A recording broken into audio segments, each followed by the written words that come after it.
you? There you go. There you go. You gonna rub it in? You gonna rub it in? No. No? Okay. I'll leave the mirror there anyway so you can see yourself. Now, there you go, baby. No. This one hot? This one. Now, baby. No, baby. Mama, toothbrush. Yeah, toothbrush. That's your toothbrush. You brush your teeth. You brush your teeth. Me and my mum and V went up north over the weekend to go see. They're kind of, I think they're my first cousins once removed. So my great auntie's kids and her children, Mama, which I think is Mama hand. first cousin once removed. Mama hand. And on the way up there, we stopped off in Dundalk because I thought, I don't know if this was a figment of my imagination, but I thought I saw a reel of this like farm shop. It's like a farm shop florist and cafe. And then I thought I'd saved, you know when you're like getting oceans, I thought I'd saved it or I'd sent it to someone. So I was looking for ages on the way up and I was like, Mom, I promise there's this place that's like gorgeous. Like I know that my mom would love somewhere like that. So I was adamant on finding this place that I couldn't remember the name of, and I finally found it. It's called Strandfield. Thank God we found it because my mom literally for the whole time we were there was like, I think this is my favourite place I've ever been. She bought loads of potted plants, she bought loads of petunias? No, geraniums. She bought 8 geraniums and I bought organic flour because I want to start making homemade bread. So I had this another notion in mind. I saw Melanie Murphy stories and I was like, oh, I need to cut out ultra processed foods because I am a proper ultra processed addict. Like I used to eat hot dogs every day after school for lunch. The frankfurters that you put in the microwave. Obviously when I was pregnant I was addicted to Coca noodles and like takeaway food, and then I got a bit better once she was born, and then now I like make her this extravagant meal and then we'll eat a packet of crisps for lunch. So I really wanted to try. Turn on. I wanted to try cut out ultra processed food just to help my body. I'd be able to give up drink like without, you know, any upheaval in my life, but for some reason the thought of giving up ultra processed food, I'm like, this is so difficult. I don't know how I would actually be able to do it because my diet is so dependent on the stuff like that. I think mainly because I'm allergic to dairy, so a lot of the things that are in my diet are ultra processed, you know, fake cheeses, fake yogurt. So I was going to try do it one thing at a time. One of my big addictions is sliced pan. Now I personally am a Brennan's person, but Jason loves like Pat the Baker. So I thought the first thing that I'll try cut out is sliced pan and make my own bread. We have a bread maker, so it's going to be way easier. Hi Mama. Hey baby. So I don't know how realistic it's going to be, but I want to be able to stick to it.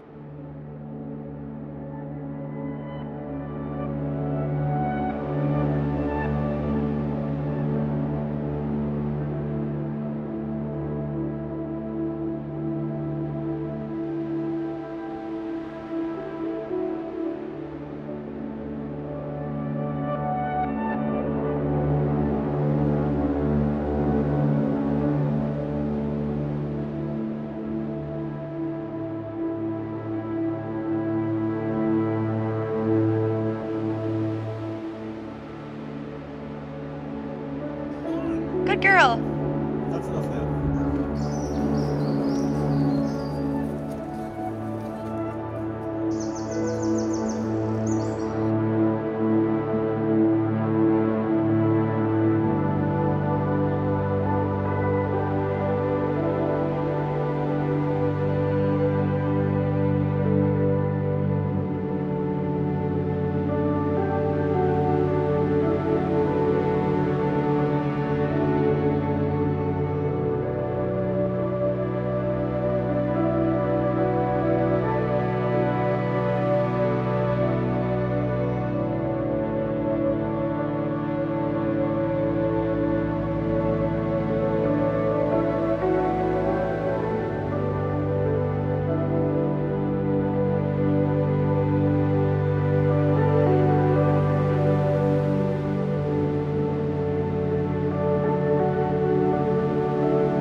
Push. You push. Ready, steady, push. Ready?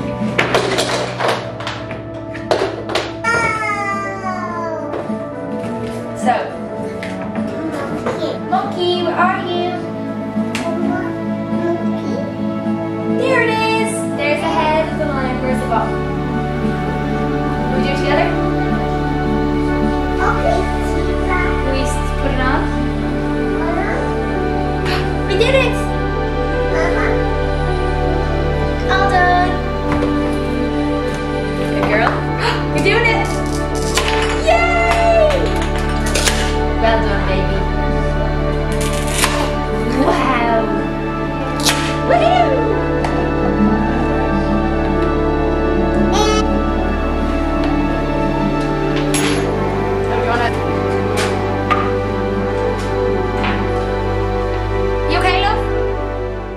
I'm going to my mom's house tomorrow and I always like to bring something. If I've not flowers, I'll bake brown bread. Well, it's not really brown bread, is it? It's porridge bread. I wanted to get this anyway because I wanted to make focaccia and I couldn't find fresh rosemary anywhere. So then I actually went to the garden centre. I bought my first ever rosemary plant. I bought a few plants. I bought geraniums, petunias, bapoka, and some other ones I can't remember the name of, because that's actually I'm okay at making bread. Now actually I've never tried to make actual just a white sliced pan. I always just use the bread maker, but I'm good at making focaccia and I'm good at making the porridge bread, so I'll just stick to that, you know. I'm not gonna branch outside of that because I don't want to waste food. What the fuck is wrong with this thing?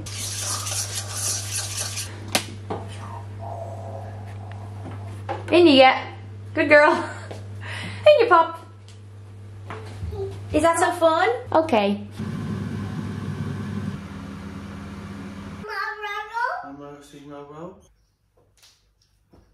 Hey guys! So I asked in my story the other day for tips on, or habits that people habits that people incorporate into their day to significantly improve it. One of the most recommended things is journaling, or a thing called morning pages, where it's like the first thing you do when you wake up is write down everything that's on your brain. In your brain. I took a kind of a break from journaling because I'm writing anyway, so I felt like I was already exercising that part of my head. I also thought, oh, I'd be wasting my writing if I'm using it to journal. Does that make sense? And I also was just like telling myself I don't have the time. But instead, because I have been getting up early now, because obviously with co-parenting, I don't have the weekends away from my daughter, where we just like do things as a family now at the weekend, but I was spending all that time to like read and sort of like just do self-care stuff, like do yoga and go for walks and all on my own, where I don't have as much time purely on my own that much anymore, since I'm like not really co-parenting now because we're living together. We feel more like a normal family even though we're not together. It's weird. Me and Jason have been spending time alone together as well because it's cheaper than couples counselling. We just like go for walks together, you know, to hash everything out. It's actually really healthy and nice to be able to do that though, because we are still like really close friends and love each other. But anyway, so I have been doing the morning pages. I tried, the first night I tried to do it, literally nothing was coming out. I wrote like half a page. I literally wrote one tiny paragraph. I don't know what I wrote. First morning I woke up and did it, I was just staring into space going, I actually have nothing to write, because you don't know what you're feeling, or you don't even know what to ask yourself and how to start, I suppose. But then the second morning I did it, I wrote down 3 pages.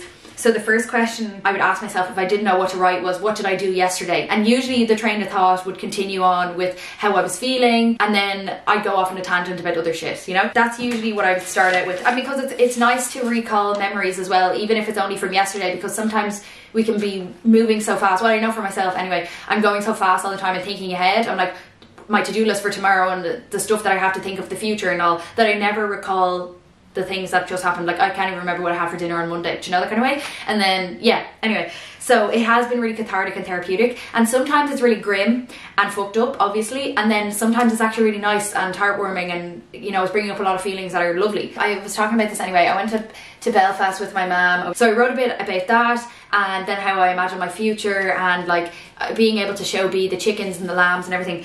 And then when I went to go see, it was actually my family, and it was so nice to have a different, I don't know, to see people who have had a completely different upbringing. Like I was talking to, who's my first cousin's once removed, who's their mom. She didn't give her children, and she had 6 or 7 kids. 6 or 7, I don't know, but she was saying that she didn't give any of her children phones until they were 18, and they all know an instrument, and they had this music room where there was a harp and a violin and a piano, and I just thought it was really, really nice. And B was having a lovely time running around the place. It was just a really nice experience to be able to, you know, talk to family that you might not be that close with, but you're also like blood relatives. So I had a really lovely weekend, and I got to see my great auntie as well, who I love. So to give a little example of what this shit, oh yeah, okay. So this is like a bad day. So I'll say, I feel useless, that I don't offer anything significant or interesting. This was more after I did the cover shoot, because I was just like, why? I literally was thinking of hate comments already in my head before it even happened. I was like, oh, slow news day, is it? Like slagging myself before I've even done it. Because in fairness, I was kind of like, had those thoughts, why are they asking me to do this? I have nothing of importance to say. All I do is literally talk shite. I mean, and that's not me being self-deprecating. I think that's me just being self-aware. You know, I'm just like, I don't do anything that's seriously huge or anything. But then when I got actually into the interview, I was like, oh, Actually, that was, yeah, I do have stuff to talk about. And then after that, I got the fear because I was rethinking over and over again, you know, how you were going to be perceived and everything. And I was like, oh my God, I came across like a fucking dick in that. Anyway, so I had to get it out in paper because I needed to stop thinking about it because it was fucking wasting my time. I feel useless, that I don't offer anything significant or interesting. Most of those thoughts are from my default setting, the self-esteem that was building during my childhood, blah, blah, blah. Anyway, that I have to work tirelessly to quieten down or change so that I can function like a normal person. But I also resent myself first. I hate that I have to talk myself out of bad decisions, harmful habits and impulsivity whenever one thing goes wrong or I'm not in control. This is a really interesting realization that I came to, because all of this is happening because with my living situation, I obviously don't feel in control of my life. One thing that is probably the most important, to have a safe home and a base and somewhere you can be yourself and relax.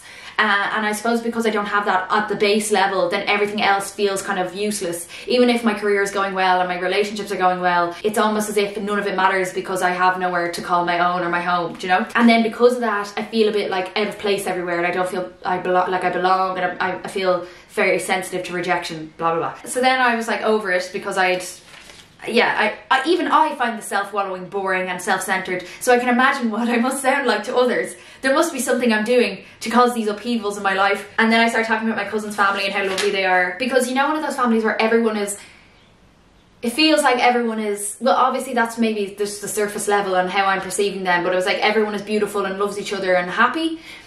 And maybe happy is the wrong word, but more like content and fulfilled, and like feels as if they know what they're doing. And I really admire people like that, and that's probably what I'm striving towards and what I find aspirational. And so that was a really nice experience, and I'm just talking about them, how lovely and how nice they are. Anyway, and then I was thinking about when I got home, my daughter, she fell asleep in the car, so I had to carry her in and transfer her, and so I just lay on the couch with her on my chest. And as she grows older every single day, she's obviously getting bigger and bigger, and I do remember from when I gave birth to her and she lay on my chest, and I was so happy because she was I'd finally met her, and I could feel her on my chest and feel the weight of her. And it was something I always remember, is like the weight that I felt of her on my chest.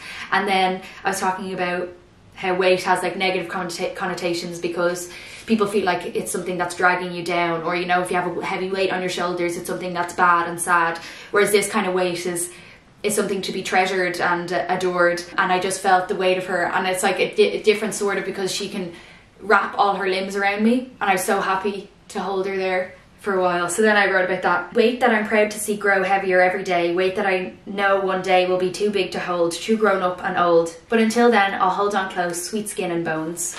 So yeah, I've actually been having a great time writing just about my feelings and stuff, because it does get you out of your head. I feel like I think too much all the time, and I need to get it out somewhere. And I do feel like I'm annoying people if I'm talking about my problems all the time. I'm sure most people get that though, because it's just like, oh, here we go again, you know? I wanted to give that little tip because I really appreciated that, because I feel like I was doing everything right, you know, when you're going out in nature and fucking hugging trees and all, and I was literally taking my shoes and socks off and walking around in the grass to try to ground myself, which does work as well, but I needed to take it to the next level. But I am on the hunt now for a different therapist, because I'm obviously living in a new area, so, and I only like in-person therapy. I don't like online therapy. I just feel like I don't like FaceTime really either, because it's just the connection isn't there and you can't pick up on, you know, something feels a bit off. Anyway, so I'll leave that link down below on how to find a therapist, because you can get one specific in your area. You can put in your area and then specific to your needs. So for example, if you have ADHD, if you want life coaching, if you have a family bereavement, relationship issues, anything like that, so anything specific to your needs, or if you just want someone to talk to, which is usually what I like, because I don't want to be fixed, if you know what I mean. I usually like to come to the realizations myself, and to talk to someone who's non-biased, and they're not going to, it's like, it actually feels like paying someone to be your friend, which is one of the fears that I have, that people are being friends with me because they feel sorry for me. Anyway, so yeah, it's basically just paying for someone to listen to you, because I just feel like that's something I need in my life, where because I feel bad otherwise if I'm unloading on people around me. I have another cover shoot now on Tuesday. Oh dear God, it's just like I should feel good, and then I just feel terror. Anyway, but I know it's going to be good. It's good for me to do. Sorry, I am going camping this weekend. I'm so excited. This is actually my first time camping in a tent outside of going on a festival. So me, Jason and our daughter are going camping, and I'm fucking buzzing. I'm literally buzzing my tits off. Everything's fine. Everything's actually grand. Do you know? So